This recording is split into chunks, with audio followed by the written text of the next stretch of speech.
Let us pray. O gracious and wonderful God, you are the beginning and the end. You are known throughout the world with different languages. You have given us gifts of which our forebears never dreamed. As we gather, we remember the women and men of faith and the vision like Reverend Burrow, whose spirit inspired dreams and hard work gave birth to this great institution. May we demonstrate that we are their heirs by responding to their call that envisions a bold future for Hendrix College. We give you thanks for the college leaders, faculty, staff, and students who have been part of this place and continue to carry out its vision. For the parents, friends, and benefactors who have committed their children, time, energy, money, and passion to the mission of the college, we pray for your blessing. Source of light and life, we especially give thanks this morning for the men and women we will acknowledge in a few minutes, for outstanding teachers, researchers, leaders, and fighters for justice. These individuals give all of us examples of how to use our gifts and talents. Guide and consecrate them and their work. May they find fulfillment in what they do as they reach out to others. So, O God of wonder, fill us with your love and grace so that we can face each day with the desire to help our neighbors and our enemies. This we pray in all that is holy. Amen. You may be seated.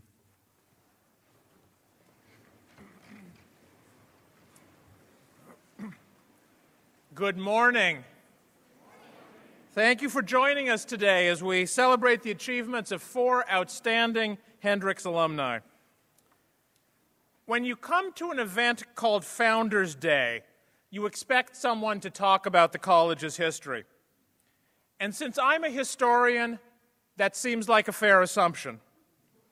So you will forgive me, I hope, if you are disappointed with my comments today, which are going to be very short and almost entirely unhistorical. No one, I feel confident saying, came here today to hear me talk, and few, if any of you, came to hear about the 138 years of history here at Hendrix. If you are like me, you are thankful in some abstract way for the founders, and you are truly grateful for the generations of faculty and staff, students and alums, supporters and friends who have contributed to the growth of the college over the generations.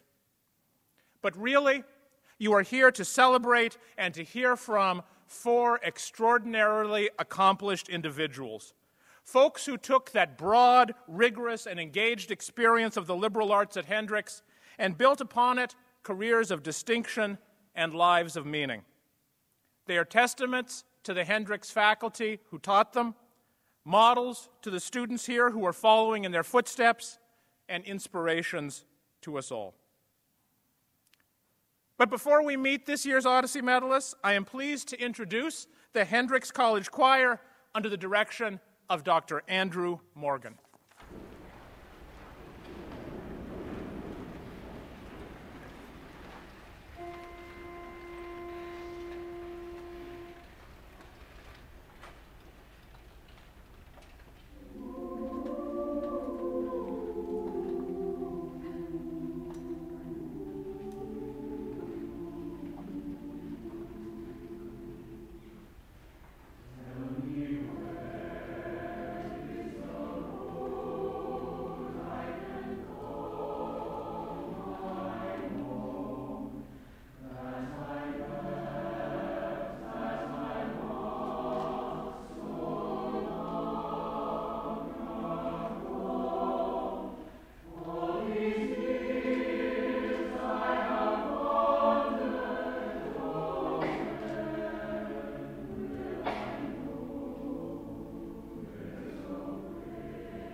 Thank you, Dr. Morgan and the Hendrix College Choir.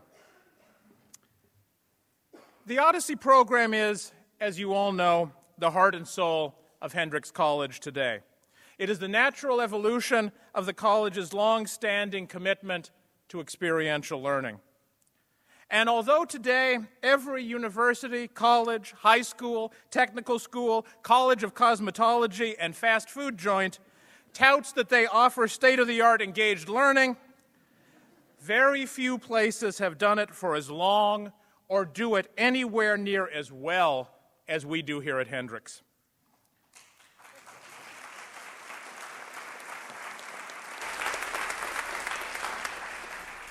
Nothing, I would argue, illustrates this more clearly than the journeys of the 4 Hendrix graduates who are returning to campus this morning. Today, Hendrix College and the Board of Trustees are proud to honor the accomplishments of alumni who exemplify the ideals of Hendrix and the Odyssey program. 4 current Hendrix students who have completed Odyssey projects in the areas for which medals are being awarded have been asked to introduce our honorees. And Provost Terri Bonebright will introduce each student presenter. Paul Craig, a member of the Hendrix Board of Trustees, will assist me in the presentation of Odyssey medals. Mr. Craig is a 1960 physics graduate of Hendrix and received an Odyssey Medal for professional and leadership development in 2004, the first year that the medals were awarded. And after the medal presentation, each recipient will be asked to respond. Provost Bonebright, let's get going.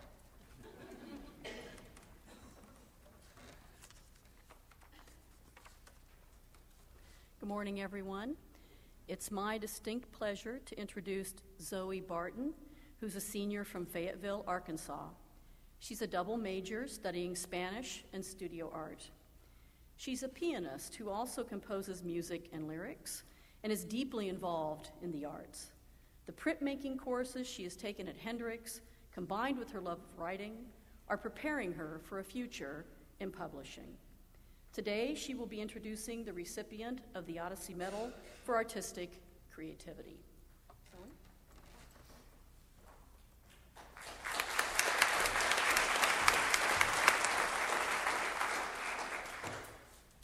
Thank you, Dr. Bonebright. In 2011, I started my time at Hendrix with an instantly declared major of biology with a specific dream job in mind of a field research herpetologist. During my freshman year, I made the wobbly transition to a double major in studio art and Spanish language, which I will be graduating with in a few short months. This drastic transition was extremely difficult for me since the only future I'd ever considered involved the sciences. But after my initial panic subsided, I ventured over to career services and began taking career aptitude tests. I answered the questions about my personality and interests and was given a list of top 10 best job matches. My top 3 jobs were magazine art director, event planner, and interior designer. What I discovered was that although most candidates for those jobs majored in interior designer publications, it wasn't my major that mattered, but instead my real-life experience.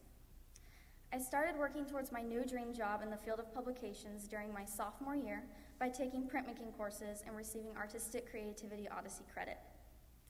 I excelled in printmaking and was even selected to attend an international printmaking conference for which I received Special Projects Odyssey credit. During my junior year, I started supplementing my resume with internships and received Professional Leadership Odyssey credit. First, I interned for a local business to help with social media, blogging, and making handmade products. This experience led me to be selected for my current internship with At Home in Arkansas magazine. Through this internship, I'm able to pursue my interests in fashion and interior design while working in a publication setting. I help feature homes that represent a collaboration of the best architects and interior designers in the state. Through all of my printmaking courses, my internships, and my Odyssey projects, I know that I will be able to land my dream job in the field of publishing in New York City in a few short months. In New York City, a past Hendrix grad is living what I now consider to be an ideal life post-Hendrix. In 1989, Brad Ford graduated from Hendrix with a degree in business and economics. After Hendrix, he began to more directly pursue his future by graduating from the Fashion Institute of Technology in New York with a degree in business and economics. with a degree in interior design. He has worked under numerous designers, including Thad Hayes and Jed Johnson, and has been recognized by numerous magazines for his extraordinary contribution to the field. He was featured as one of 10 new designers to watch in New York Spaces magazine, and House Beautiful named him one of America's top young designers. The International Furnishings and Design Association recognized him as one of the rising stars of interior design. His achievements and recognitions don't end there, and from looking at his interiors, I can understand why. Not only does he use his background from Hendrix to run a successful business in New York City, but his interiors also show his Arkansas natural state roots. Through his elegant and clean designs, he introduces elements from the outdoors, such as exposed wood or accent plants, to create interiors that have been repeatedly called timeless. President Tsutsui, I present to you Brad Ford, the class of '89, to receive the Odyssey Medal for Artistic Creativity.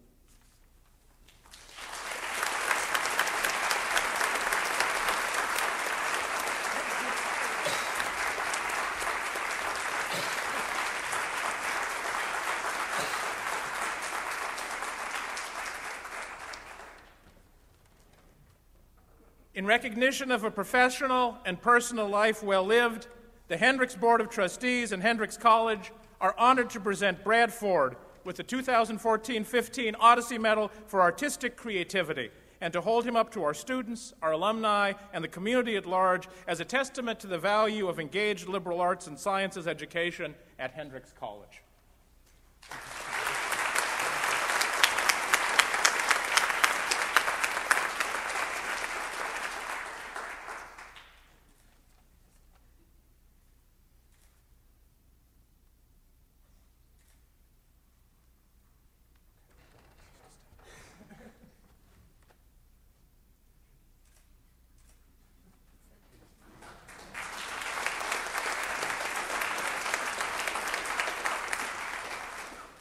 Thank you. I want to thank President Tsutsui, the Board of Trustees, Zoe, family and friends that are here, and I want to thank the choir, too. I thought you did a phenomenal job. I want to keep this brief, but I want to take the opportunity today to talk about something I'm quite passionate about, the art of craft. For as long as I can remember, I've always been fascinated with the idea of craft. As a child, I scoured the craft section of the encyclopedia, searching for things to make in order to satisfy my creative hunger. I'd make anything and everything from dioramas to sock puppets, and was always eager to show off my latest creations.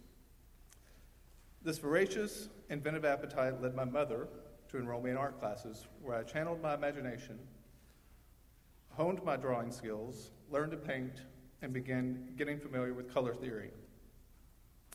Later, I took pottery lessons and learned to work with clay. Even then, as a novice making imperfect bowls and mugs, I began to understand the relationship between form and function.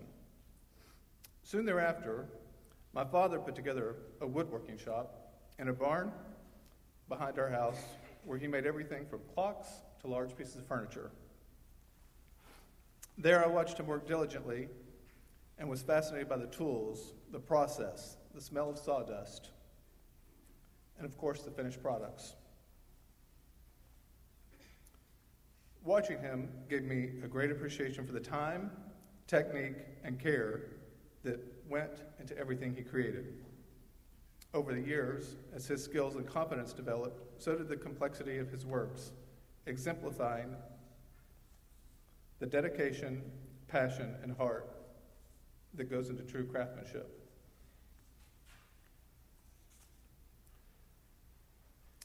But as I entered my teen years, I became much more self-conscious in regards to my artistic self-expression. I felt the need to fit in, not stand out. Growing up in a small conservative town, sticking your neck out only made it easier for someone to come along and chop it off if they didn't agree with your point of view.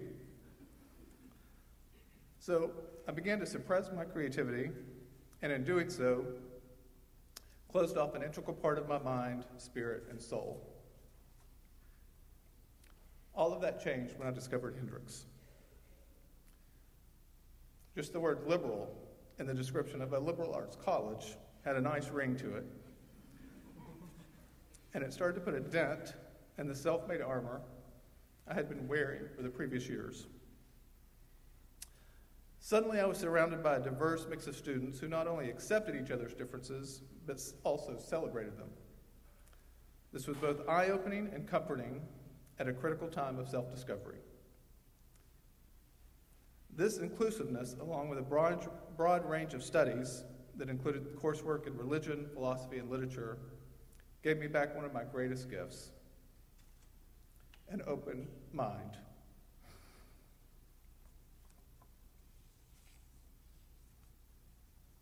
I started to realize the importance of an open mind and what an invaluable tool it can be. It unleashes an endless amount of potential and possibilities, and those possibilities, when woven together with determination, can create opportunity. I feel fortunate to have had some really great opportunities over the years, largely built on the experiences and education I received from Hendrix. It gave me the courage to move to New York, continue my studies by getting a degree in interior design from the Fashion Institute of Technology, and eventually open up my own design practice. One of my greatest rewards is being able to make a living doing something I'm passionate about. As Zoe mentioned, my work is largely influenced by nature, mainly due to my childhood spent here in Arkansas, surrounded by lakes, rivers, mountains, and forests. But it also is influenced by my lifelong appreciation for craft. I always try to incorporate something into my design work that is handmade. The earthy quality of these objects feels familiar and good to the touch. These attributes are then bestowed upon the rooms in which the pieces are placed. Simply put, they make for a warm and approachable interior. A layer of soul and simple luxury comes with the things that are lovingly crafted by hand. A legacy that continues as the piece ages, develops a history of its own, and moves forward through the generations. In preparing for today's convocation, I started to see the parallels between the traditional sense of the word craft and crafting one's own journey. I started to recognize that as you move forward in life, both concepts require a similar set of tools with very similar results. Self-expression, courage, passion, individuality, skill and technique, care, persistence, determination, confidence, patience, and an open mind can help you design the life you want to live, crafting a legacy that continues to develop a history of its own and moves forward through the generations. Thank you.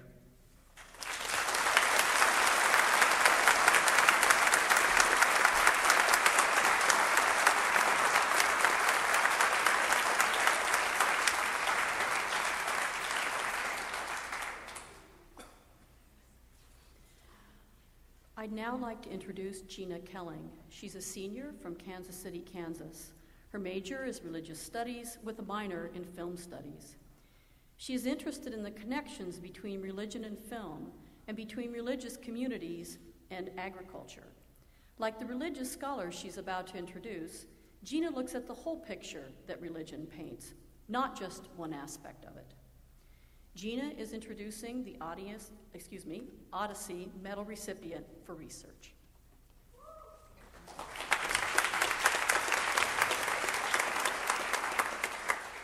Thank you, Provost Bonebright.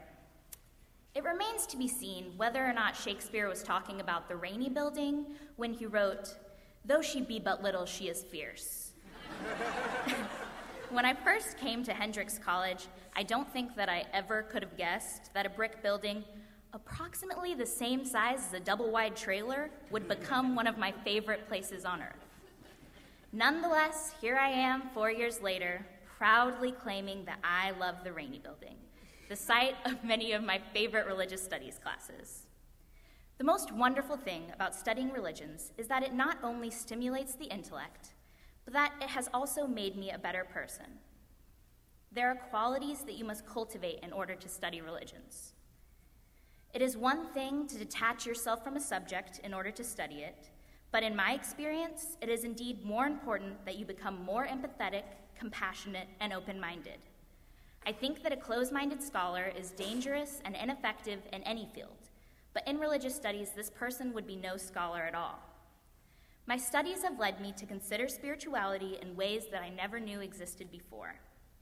In my Odyssey internship with the small local organic farm in Bologna, I was able to do an independent study looking at the ways that agriculture plays a role in most all religions. Through this Odyssey project, I was able to go in depth into the rigorous academic world of religious studies.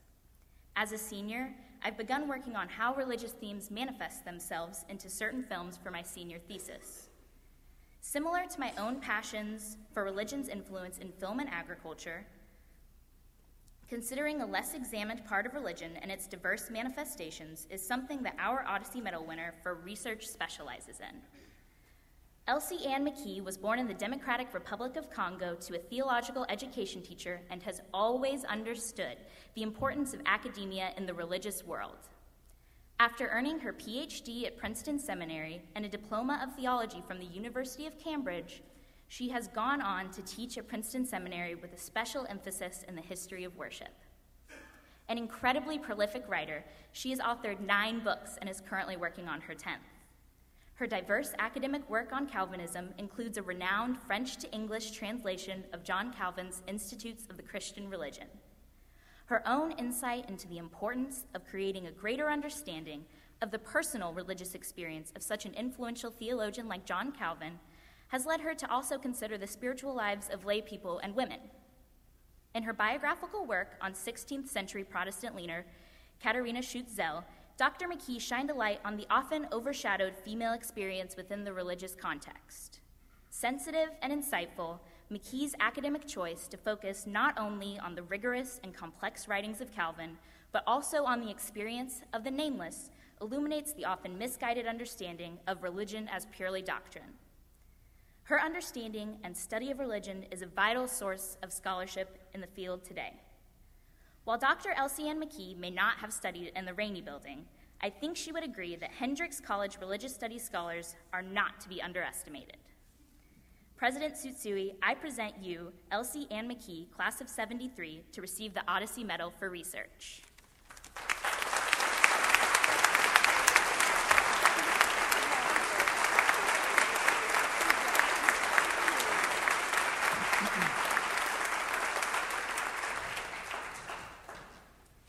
In recognition of a professional and personal life well lived, the Hendrix Board of Trustees and Hendrix College are honored to present Elsie Ann McKee with the 2014-15 Odyssey Medal for Research, and to hold her up to our students, our alumni, and the community at large as a testament to the value of engaged liberal arts and sciences education at Hendrix College.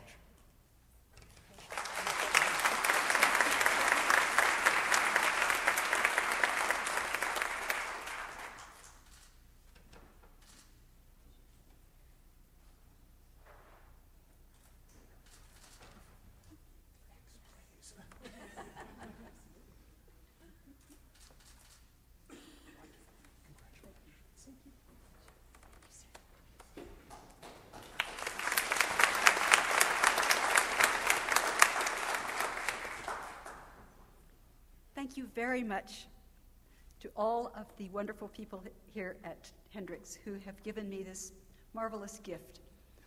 It is an honor and a surprise and a privilege to be here today with my husband, Dr. John McLaughlin. I have always had a deep and double appreciation for Hendrix, both on behalf of my parents and myself. For my missionary parents, the fact that Hendrix gave me a scholarship as they did to the children of Methodist pastors, even though we were Presbyterian, was a very special help. For me, the rich and stimulating intellectual adventure of my 4 years here was also a great endowment for my future work. Dr. Helen Hughes on Shakespeare, and Dr. Matt Ellis with philosophy, close to the ends of their careers. I was privileged to have them as my teachers.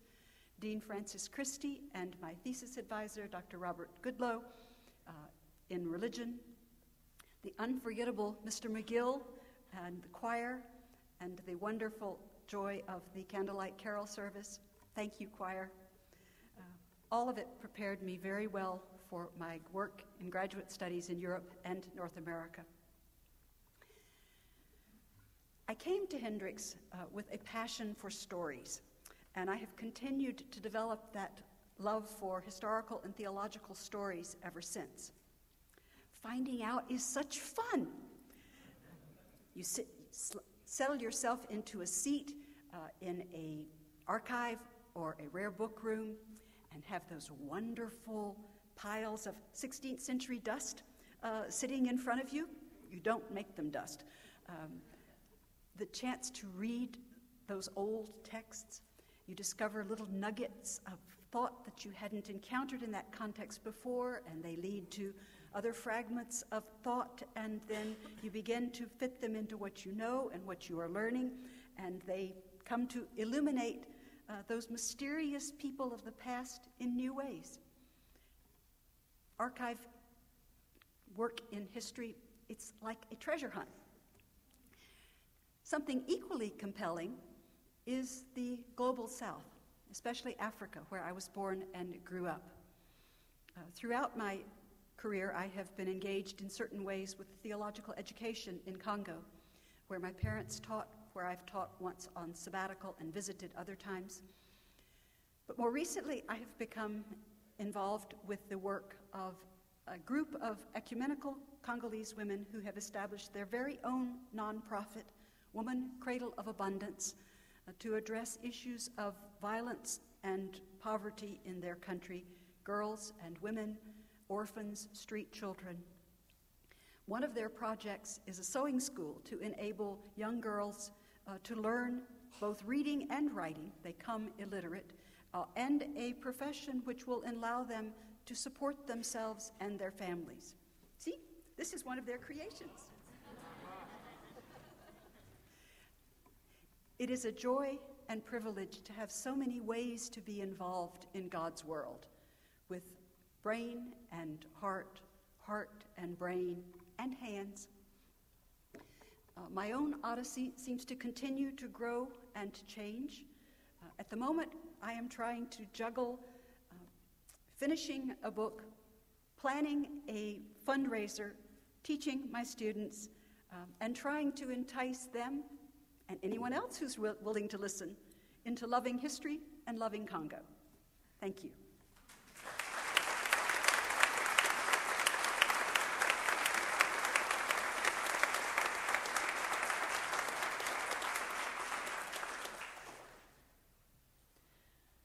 Jolyon Larson is a junior politics major from Conway, Arkansas. He puts his interest in politics into action. He's currently working on a state Senate campaign, something he also did during the 2012 election. He's worked with the admission office, the dean's office, and the president's office, and has been on the orientation team for 2 years. He believes that a person becomes a leader by giving back to the community. He will introduce the recipient of the Odyssey Medal for Professional and Leadership Development.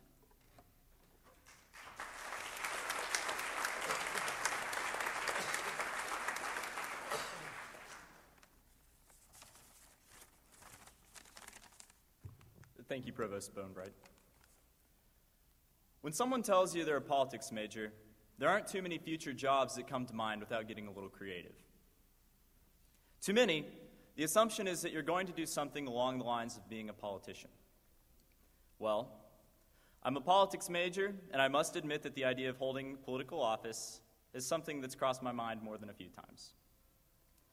I've also pursued professional experience in being a politician, in that my undergraduate experience in professional leadership has been working for campaigns. I've been drawn to politics since as long as I can remember. I have fond memories of being one of 2 people in my 5th grade class to vote for John Kerry. Politics to me has always seemed like a way to help people. At Hendrix, my first real experience with a campaign was working for Linda Tyler in her bid for state senate. We worked very hard, but unfortunately, 2012 was a rough year for Democrats. This year, I decided to work for Tyler Pearson's campaign. I put in 20 hours a week on top of classes trying to help elect another candidate that has a solid, moderate platform. And I work more hours as a finance intern than I did in any of my previous experiences. And if all goes well and the wind blows right, it'll pay off in 2 weeks. Now, this isn't a speech about working hard, at least not directly. It's about something that I'm afraid doesn't get stressed enough. I found that too often, professionally, we ask ourselves what we can do to advance. But if there's one thing that I've learned from my campaign work, it is the importance of being a public servant. And it is through serving others that true leadership is shown. Today, I have the pleasure of introducing someone who has been a true professional public servant. County Judge Buddy Villines has been working to make Pulaski County stronger and more connected for as long as I can remember, mostly because he's been doing it longer than I've been alive. Whether it is his oversight of well over $150 million of development or the creation of the Big Dam Bridge, it is clear that Judge Villines has lived a professional life dedicated to service. He has worked across aisles and rivers to bring the folks of Pulaski County better infrastructure, a healthier local economy, and a higher quality of life. Judge Villines graduated from Hendrix in 1969, after which he served in Vietnam for 2 years. He served on the Little Rock City Council for 6 years, 2 of which he was vice mayor of the city, and the following 2, the mayor of Little Rock.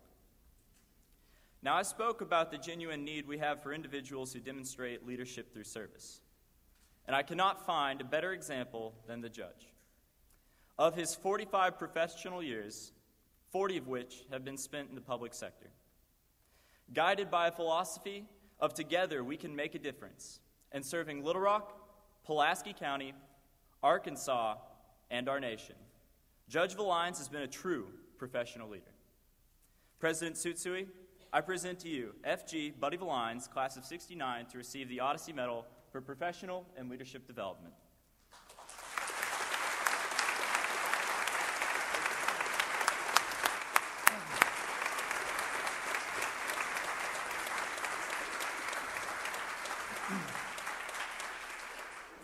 In recognition of a professional and personal life well lived, the Hendrix Board of Trustees and Hendrix College are honored to present F.G. Buddy Villines with the 2014-15 Odyssey Medal for Professional and Leadership Development, and to hold him up to our students, our alumni, and the community at large as a testament to the value of engaged liberal arts and sciences education at Hendrix College.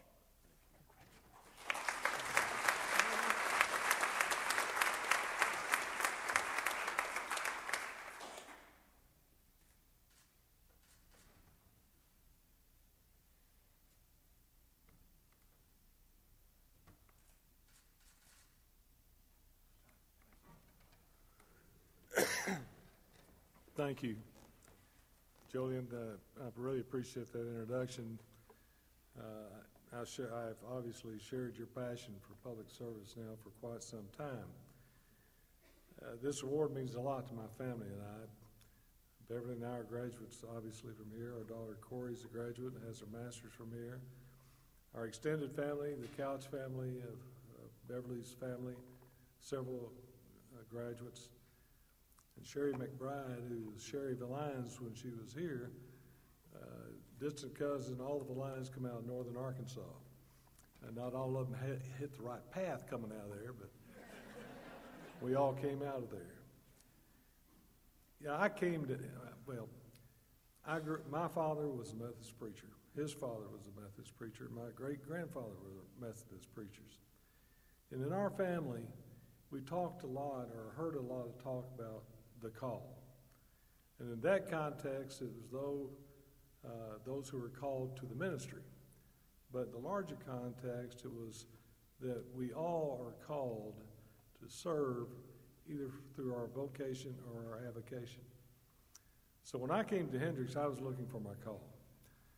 And for 3 years, the great thing about Hendrix, they're flexible enough. I think I set a record for majors in those 3 years. I mean, every semester it seemed like I was changing majors. And I finally realized that what was happening actually began my first few days in Hendrix. It was a time when the elected class representatives, class president, and 2 representatives to the Student Senate. Well, at my time, from 61 to 65, I was inspired by the words of John F. Kennedy, but I never thought about being in politics or in government. But as I walked around and met through orientation all the other students, I realized I knew, because the Methodist preachers move every 3, 4, 5 years, I knew people from all over the state. And so I said, well, why not? So I ran for class president and won, with such sterling mottos as, where there's life, there's Bud, or Bud's wiser, and the help of my friends that I had grown to know and care about over the years, and even more so there at Hendrix. So went through the first year, enjoyed doing it, but I felt like we were getting some things done. Ran again, sophomore class president. But as I finished my sophomore year, I thought, well, maybe I'll just take a break and do something else for a while. But some seniors that year talked to me about running for student body president. And I thought about it, and I said, well, okay, I'll do that, and did. And as student body president, or student senate president, I was also ended up being president of the Arkansas Student Government Association, which was all the universities and colleges in Arkansas at the time. And in that experience, I got to meet and work with John McClellan, Senator John McClellan, Senator Bill Fulbright, Congressman David Pryor, Governor Winthrop Rockefeller, and Lieutenant Governor Tsutsui Britt, and many others. And what I saw was, here are people involved in something where they could make a difference in the lives of other people, of our citizens. And so it just kind of came together in this liberal atmosphere of being able to search for your own calling of what it is and what it was I wanted to do in life. And so that's where my journey and adventures began. In our family, every time we do something or start out to do something, we say we're getting ready to have another adventure. And that's what it's been. And that theme that he mentioned, together we can make a difference, has been my theme all along, because I really do believe that if people find a way to work together, great things can be accomplished. And what we've done in Pulaski County over the last 30 years, some of which I've had a chance and opportunity to play a big role in, we've made a difference. The Big Dam Bridge will be there for 100 years. And there are people who say it has changed their lives. It got them off the couch, got them outdoors, they're exercising, doing well.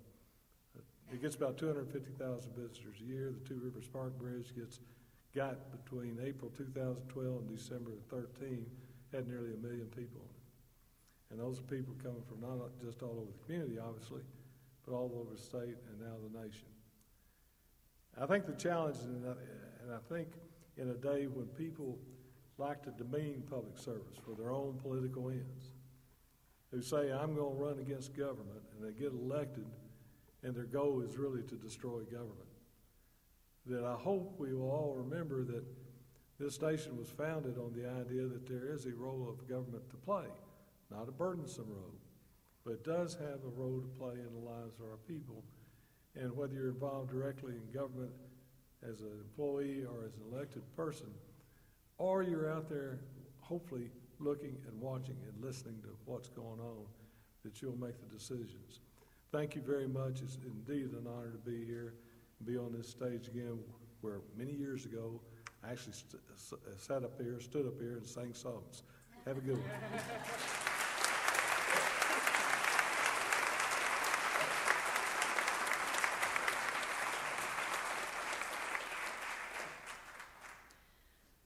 William Obrachta is a senior from Roanoke, Virginia. He's double majoring in mathematics and politics. William's passions include sustainability and conservation and spreading volunteer awareness. He performs with the Wind Ensemble, has been an orientation peer leader, and is actively involved with the Volunteer Action Center and the Environmental Concerns Committee. He will introduce the recipients of the Odyssey Medal for Service to the World.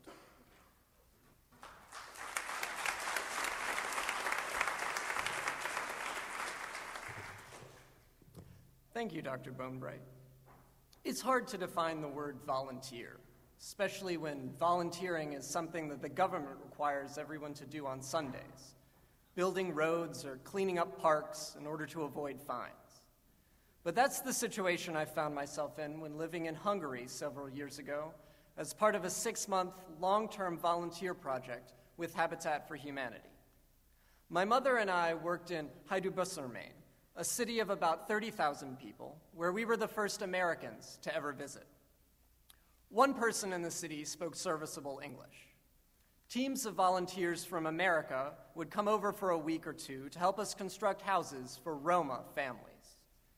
Some volunteers were diligent workers, while others got lost at night coming back from the only bar in town, and we had to rescue them the next morning. So, did we have any impact?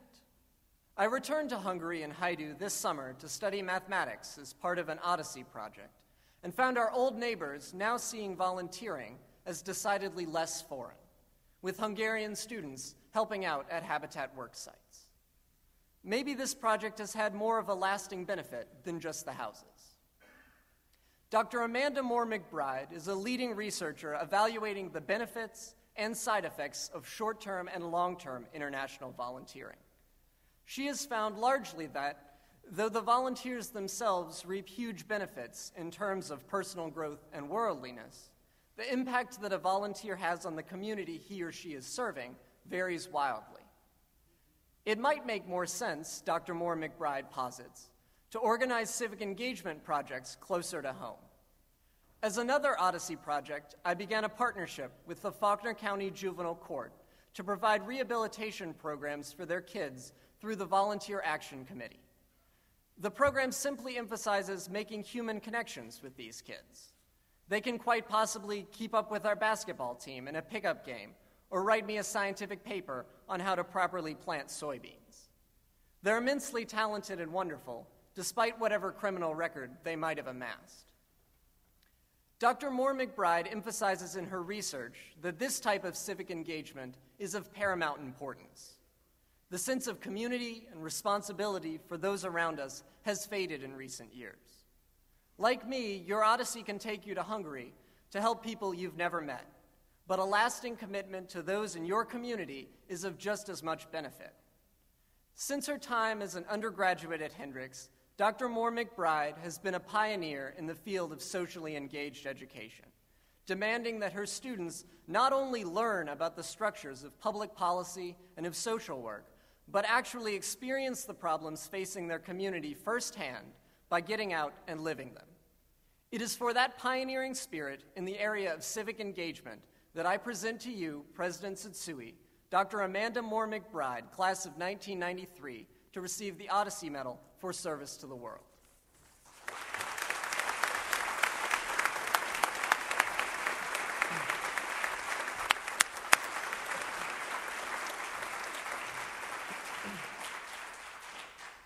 In recognition of a professional and personal life well lived, the Hendrix Board of Trustees and Hendrix College are honored to present Amanda Moore McBride with the 2014-15 Odyssey Medal for service to the world, and to hold her up to our students, our alumni, and the community at large as a testament to the value of engaged liberal arts and sciences education at Hendrix College.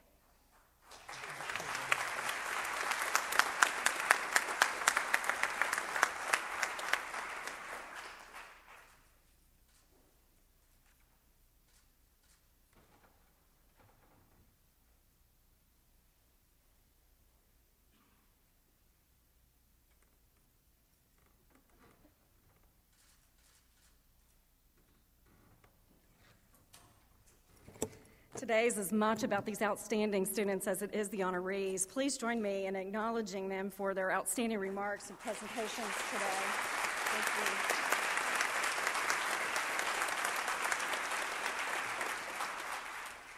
Hendrix Odyssey. This is not a new program or initiative, as though some may think it is. This theme actually captures the experience of all who have matriculated at Hendrix College. It's a theme that capitalizes on the great assets of this institution, which includes its liberal arts tradition, as well as some of the world's most outstanding faculty. I'm honored to be an alumna and to be here today, and as I've held up the rearview mirror and thought about my experience here at Hendrix, I have remarks today that are pointedly to the students and the audience, but also as recognition to those that have placed me on my path. There are 3 attributes of the Hendrix Odyssey experience that started here and that are still with me today, and I sum them as people, perspectives, and pedagogy. I came here pre-med, like most college students do.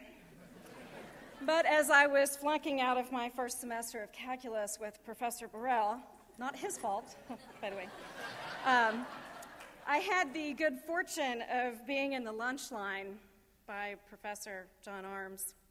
And he said, you know, you don't have to be a doctor to help people. Why don't you explore the liberal arts? This was a pivotal people moment for me. And I can name a lot others, and many of which involve the lunch line or the dining hall in some way. But it's one of the most important attributes of this unique ecosystem. It's the faculty that define their lives by their care for their students. In terms of perspective, it grew, expanded, became nuanced. And even though my diploma says that I majored in psychology, I have thanks to Professor J. McDaniel, I really majored in existentialism. And under this banner of expanded perspective, there's actually 3 durable learnings that are with me every day. From my training in psychology, I learned that you really can't beat the scientific method as a tool for understanding the human condition. It can be applied in nearly every circumstance, and in my work today, I use it as an instrument of human empowerment, bringing the voices of the underrepresented to bear. From my religion courses, I learned that our worldviews are shaped in large measure by the world's religions and are archetypally represented. This primordial psychic soup, paired with our free will, brings forth the greatest human atrocities as well as our greatest service to the world. In my work today, I seek to understand the worldviews of others. From courses in psychology or sociology, political science, I also learned that the common good is not universal. That what I may define as the ideal improvement in the human condition and the way to do it through policy, civil society, and I dare say through our own civic engagement and service, will actually undoubtedly limit the values and preferences of others. In my work today, I can still hear Professor Ian King in my Utopia, Anti-Utopia class warning me that good intentions are not enough. I've discussed people and perspectives. Now I must address the pedagogy, which has become now the signature of Hendrix College, that of community-based, real-world immersion and contribution. In my first so-called service learning course under Professor Tim Maxwell, I interned in a local nursing home as I pondered the meaning of life, the role of social policy, psychology, and me. This pedagogy changed it all. Not only did it place my perspectives in conversation with the world around me, but it solidified my life mission to study and promote civic engagement worldwide. I want to leave you today with a contemporary professional experience which puts my Hendrix Odyssey in sharp relief even today. I am presently sandwiched between Ferguson, Missouri, and Hong Kong. St. Louis is a large metropolitan region of which Ferguson is one community. I, as a representative of my university, Washington University, have dedicated the better part of the last 2 months to analyzing and understanding the racial, political, economic, educational, and civic fault lines that have led to the shooting of Michael Brown and the community unrest and revolt that has happened in its aftermath. And I have, as a responsibility, the role of figuring out what my academic institution is going to do about it, how its students will be engaged, and even how my research can be further mobilized to reverse these wrongs. I also leave in 3 weeks to deliver a keynote address in Hong Kong on the civic mission of higher education. I do this at the very same time that the youth of that society are making their voices heard in much the same way that the youth of Ferguson are. Future Hendrix graduates, this type of service to the world awaits you, and Hendrix will prepare you very well. The world's hurting. It's yearning for professionals who are problem solvers and caring individuals, and Hendrix will put you on the right path. Thank you to my family and to Hendrix College. Namaste.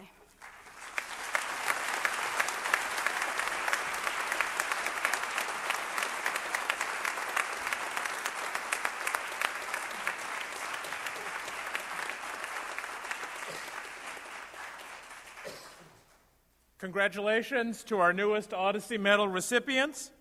What you have accomplished in your lives sets an example and a standard for us all. We'll continue to watch with great interest as your Odysseys continue and you make a difference in the world beyond this campus. Thank you all for being here today. Thank you for sharing this moment in the life of the college. Will you please rise for the singing of the Alma Mater and remain standing for the benediction? And please remain at your seat until the platform party and the faculty have recessed. Thank you.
Make one person's day just a little better.